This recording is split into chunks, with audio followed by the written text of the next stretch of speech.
Less than 2 hours from now, an appeals court, a federal appeals court here in Washington, will hold an emergency hearing on certain deportation flights carried out by the Trump administration. A federal judge has temporarily blocked the White House from using the Alien Enemies Act of 1798 to deport alleged gang members. Today, Justice Department lawyers will fight that ruling. Joining us now is Texas Republican Congressman Pete Sessions. He serves on the Oversight and Financial Services Committees. Congressman, thanks so much for joining us. I always appreciate having you here in the Situation Room. Is the Trump administration, do you believe, cutting some corners to carry out its sweeping deportation plans? Wolf, the administration has signaled to the American people for many years now the assignment of these duties deals directly with the federal government. The federal government had an obligation not only to protect our borders, but to make sure that the people in here follow the law of being here legally.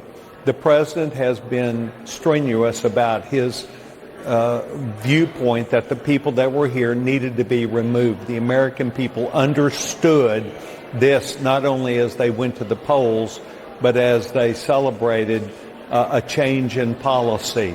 I believe that I do support many of the things that this administration is doing. I also, however, see where things need to be done in a systematic order that American people understand what is happening, and I believe that that is what is attempted to be done here. They've gone after dangerous criminals who were in our country, and they're in the process of removing them. Secondly, there are also an incredible amount of people that are housed in sanctuary cities. The president will not allow that sanctuary city to deter the federal government from doing its job. Are you at all concerned, Congressman, that the Trump administration has so far provided very limited information to verify the claims that the people who were deported are affiliated with violent terrorist gangs? Why not provide evidence if the allegations are true? Well, this is certainly an important part. We still are a country of rule of law. With that said, that I believe that what the Department of Homeland Security has done is they properly, as they gathered these people, they looked at the crimes that they had committed. They looked at them in jails. They looked at them. A telltale sign is the gang markings that are all over these individuals. And that is a lifelong obligation that these, what I will call criminals, people who had committed crime or were part of a criminal organization. And I think that's what the president did. I think we saw when they moved them back on military flights and back to Venezuela and other places, gang members who were dangerous to men and women and children in our country. And that's what the president ran on.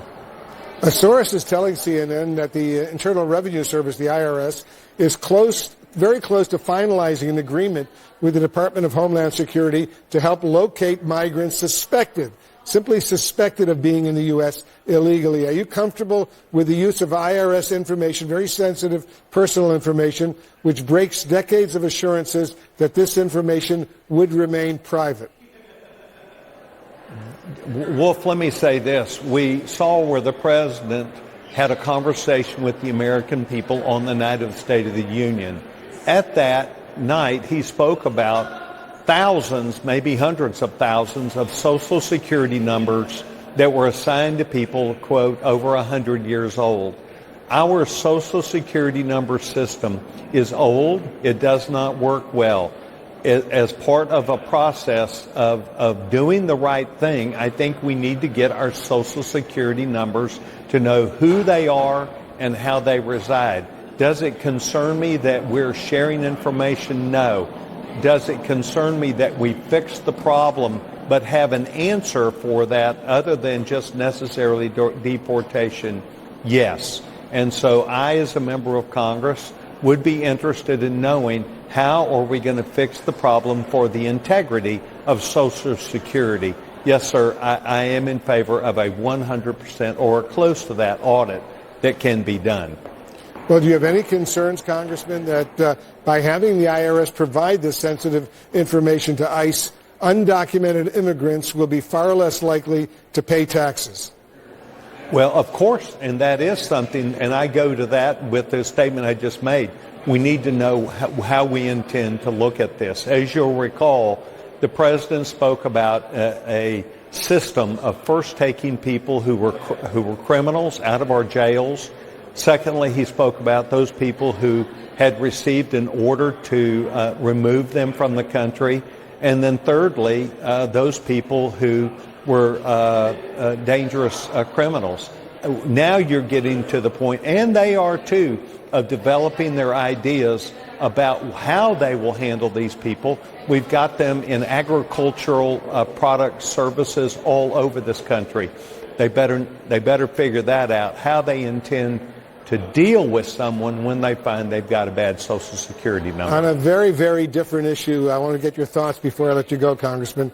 The White House, as you know, is now publicly soliciting corporate sponsors for this year's annual Easter egg roll over at the lawn on the White House. A very highly unusual move. Do you support this? Do you have any ethics concerns about this decision by the White House?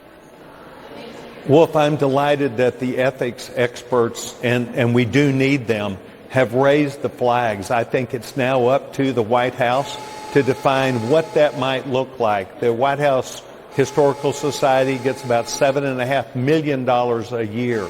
I want to make sure that it's not misused. Just because they're a sponsor, they can put it up on their website, does not mean that the White House would do the same. So I'll be very pleased to look at that and get answers. But obviously how they do it is where the lines come into conflict. Yeah, so clearly you have some concerns, right? I have a desire to look to find out what the plan is. Simply that they're doing this to get money into the White House Historical Society does not bother me. What advantage would they get as a result of that sponsorship? That would be a question of ethics for me. Congressman Pete Sessions, thanks so much for joining us. You bet.